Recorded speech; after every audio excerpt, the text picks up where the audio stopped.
हमारे साथ आज कांग्रेस के रामपुर के कद्दावर नेता जो उत्तर प्रदेश अल्पसंख्यक के वाइस प्रेसिडेंट भी हैं, फैसल खान लाला मौजूद है। हम बात करेंगे जिस तरह से इलेक्शन है रामपुर में, तो किस तरह का माहौल उत्तर प्रदेश में और रामपुर में ख़ास तौर से देखने में आ रहा है। क्या कहेंगे आप, किस तरह का ट्रेंड नज़र आ रहा है? देखिए, कांग्रेस और समाजवादी पार्टी का गठबंधन हुआ है उत्तर प्रदेश के अंदर, और सांप्रदायिक ताकतों को रोकने के लिए हम लोगों ने ये गठबंधन किया है। तो इंशाअल्लाह ताला इस गठबंधन की लहर चल रही है पूरे उत्तर प्रदेश के अंदर। निश्चित रूप से गठबंधन की सरकार बनने जा रही है। और रहा सवाल रामपुर का, तो रामपुर में हम, मुझे लगता है 5 में से 5 सीटें जीतेंगे। रामपुर में 5 से 5 जीतेंगे। लेकिन अगर आप बात करें उत्तर प्रदेश के पूरे सिनेरियो की, जिस तरह से गठबंधन आपने किया है समाजवादी पार्टी से, तो कांग्रेस ने काफ़ी मेहनत की थी। एक नारा दिया गया था कांग्रेस के ज़रिए 27 साल यूपी बेहाल, और काफ़ी लोग इसके ख़िलाफ़ भी थे। निचले वर्कर की अगर बात करें, जो लोग इलेक्शन लड़ना चाहते थे, लेकिन उसके बावजूद आप लोगों ने किया, क्योंकि लग रहा था कि अगर अकेले लड़ेंगे तो पार्टी अच्छा नहीं कर पाएगी। देखिए, हम लोग सेक्रीफाइस करने वाले लोग हैं। अगर श्रीमती सोनिया गांधी जी चाहती तो कब की देश की प्रधानमंत्री बन गई होती, लेकिन उन्होंने सेक्रीफाइस किया देश की एकता और अखंडता को बचाने के लिए। आज उसी तरह से शीला दीक्षित जी ने सेक्रीफाइस किया। शीला दीक्षित जी को मुख्यमंत्री के लिए प्रोजेक्ट किया था, लेकिन उन्होंने देश की एकता को बचाने के लिए अपने आप को पीछे किया और इस गठबंधन का स्वागत किया। कांग्रेस पार्टी के एक एक वर्कर ने गठबंधन का स्वागत किया है।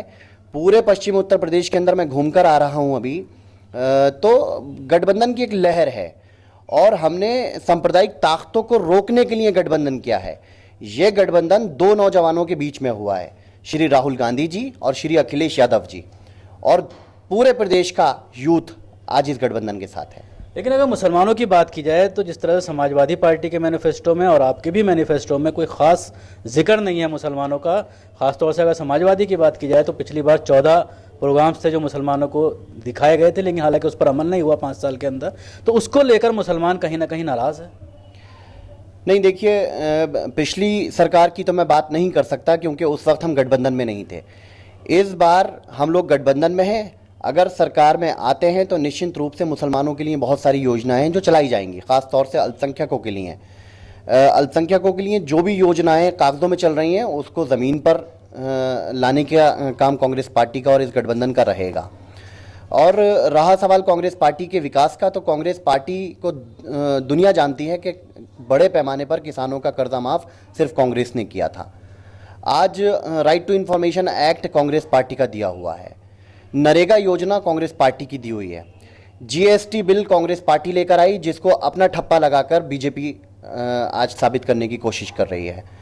और कितनी ही ऐसी योजनाएं हैं जो इस कांग्रेस पार्टी ने देश को दी हैं।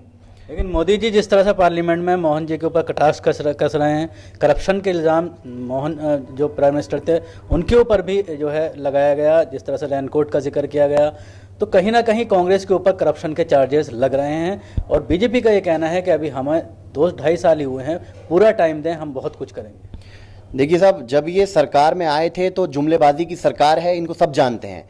आज 3 साल हो चुके हैं इस सरकार को लगभग बने हुए। इन्होंने ये कहा कि हम 2 करोड़ नौकरियां बांटेंगे। एक भी युवा को नौकरी नहीं मिली हिंदुस्तान के अंदर। इन्होंने कहा कि हम बुलेट ट्रेन चलाएंगे। आज तक किसी ने बुलेट ट्रेन नहीं देखी, 3 साल होने को आए हैं।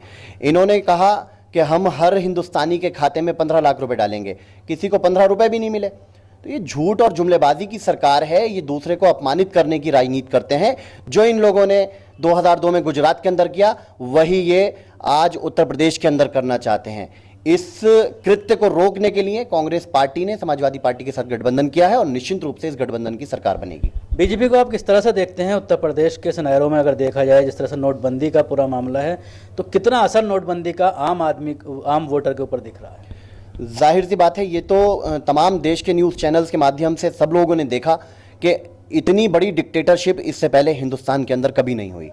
आज उन गरीब लोगों को आपने बैंकों की लाइन में खड़ा कर दिया। जो किसान अपने खेत में मजदूरी करते में वक्त बिताता था, वो आज बैंक की लाइन में खड़े होकर जान दे रहा है। किसकी वजह से? क्या ये किसान, जो गरीब इंसान लाइनों में लगे हैं, क्या ये काला धन है? ये इनका सेविंग का पैसा है। आज देश की महिलाओं ने कुछ पैसा जमा पूंजी अपने पास इकट्ठी करी थी, उसको आपने बैंक में जमा करा लिया, और बदले में सिर्फ 4,000 रुपये दे रहे हैं। ये बहुत बड़ी डिक्टेटरशिप है, और जिस तरह से इन्होंने बैंक की लाइन में देश के लोगों को लगाया है, कल इंशाअल्लाह ताला वोट की लाइन में ये लोग सबक सिखाएंगे देश के लोग इस केंद्र सरकार को। अगर बात की जाए प्राइम मिनिस्टर की या उसके अलावा प्रेसिडेंट की बात की जाए बीजेपी के, तो बयानात जो आ रहे हैं, दोबारा से मुद्दा उठाया जा रहा है राम मंदिर का, उसके अलावा सेना बनाने की बात की जा रही है, 3 तलाक का मामला आ रहा है कि उस पर पूरा रेफरेंडम कराया जाएगा, तो पूरी तरह से उसको वोट को बांटने की सियासत चल रही है। देखिए साहब, इनकी तो राजनीति शुरू दिन से कम्युनल रही है, ये पोलराइजेशन की बात करते हैं। इन्होंने आज देश के अंदर मुद्दे बदल दिए हैं राजनीति के। पहले मुद्दे होते थे विकास, शिक्षा, बेरोजगारी, सड़क, बिजली, ये चीज़ें मुद्दे होती थीं जब चुनाव आता था। आज देश के अंदर मुद्दे कुछ और हैं। ऐसा क्या हो गया इस 3 साल के अंदर, जो नारे पाकिस्तान जिंदाबाद के बॉर्डर के ऊपर लगते थे, वो नारे आज जेएनयू देश की राजधानी में लग रहे हैं। ऐसा क्या हो गया इस 3 साल के अंदर? ये कहीं ना कहीं सरकार नाकाम साबित हुई है। इन्होंने मुद्दे बदल दिए हैं। आज मुद्दा है लव जिहाद, आज मुद्दा है दादरी, आज ये चेक होता है कि आपके फ्रिज में क्या रखा है। आज आपका खान पान आरएसएस के लोग तय करेंगे कि आप क्या खाएंगे और क्या पिएंगे। तो ये देश को गुमराह करने वाली बात है। 3 तलाक जैसे मुद्दे देश के ऊपर थोपे जा रहे हैं। इन मुद्दों के खिलाफ हम थे और खिलाफ रहेंगे। लेकिन दादरी में कहीं ना कहीं समाजवादी के हाथ भी खून में रंगे नजर आते हैं। जिस तरह से बाद में जो उसका एक एक्यूज मरा और उसको पैसा दिया गया और उसके खिलाफ एफआईआर दर्ज की गई उसके भाई के खिलाफ, और जिस तरह से उत्तर प्रदेश में पिछले 5 साल के अंदर 200 से भी ज़्यादा फसादात देखने में आए। देखिए, मैंने कहा कि हम लोग गठबंधन में अभी आए हैं। इससे पहले जो सरकार ने किया उसकी जवाबदेही हमारी नहीं है, लेकिन निश्चित रूप से गठबंधन के बाद अगर हम लोग सरकार में आते हैं तो उसकी जवाबदेही गठबंधन की होगी। मायावती की अगर बात की जाए, मायावती अब से तकरीबन 6 महीना पहले से ही मुसलमानों को काफ़ी लुभाने की कोशिश कर रही हैं। हर अपने प्रोग्राम में और ख़ासतौर से अब जिस तरह से रैलियां चल रही हैं उसमें तरह तरह की घोषणाएं मुसलमानों को लेकर की जा रही हैं। तो कहीं ना कहीं वो भी मुसलमानों का वोट पाना चाह रही हैं कि उन्हें एहसास हो गया है पिछली बार का कि अगर मुस्लिम वोट प्लस नहीं होता है तो वो इस कुर्सी तक नहीं पहुँच पाएंगे। देखिए, मायावती जी की कई बार सरकार रही इस उत्तर प्रदेश के अंदर। 2007 से 2012 तक वो गवर्नमेंट में रहीं, लेकिन ऐसा कुछ उन्होंने मुसलमानों के लिए किया नहीं जिससे लगता हो कि वो मुसलमानों के हक में है। आज मुसलमानों की हालत इतनी पिछड़ गई है उत्तर प्रदेश के अंदर, कोई भी पार्टी मुसलमानों को एक्सेप्ट करने को तैयार नहीं है। जब वोट की बारी आती है तो उनके वोटों को लेने का काम करते हैं, लेकिन जब कोई कुछ देने की बारी आती है तो अपने आप को पीछे खींच लेते हैं। तो उन्हीं सब चीज़ों के खिलाफ हम लोग एक आंदोलन चलाए हुए हैं और इस आंदोलन में हम लोग इंशाल्लाह कामयाब होंगे। लेकिन अगर उधर पूरब की बात की जाए, मुख्तार अंसारी को या उनके बेटे को, मुख्तार अंसारी के भाई को, बेटे को जिस तरह से टिकट दिए गए हैं, तकरीबन 5 टिकट उस परिवार में दिए गए हैं, तो उसको लेकर मुसलमान एक तरफा वोट करते हुए नजर आ रहे हैं मायावती के फेवर में। और इल्ज़ाम लगाया जा रहा है अखिलेश के ऊपर कि एक तरफ तो राजा भैया को टिकट दिया जाता है, वो भी क्रिमिनल छवि का है, और दूसरी तरफ अगर कोई मुस्लिम क्रिमिनल छवि का है तो उसको अलग कर दिया जाता है।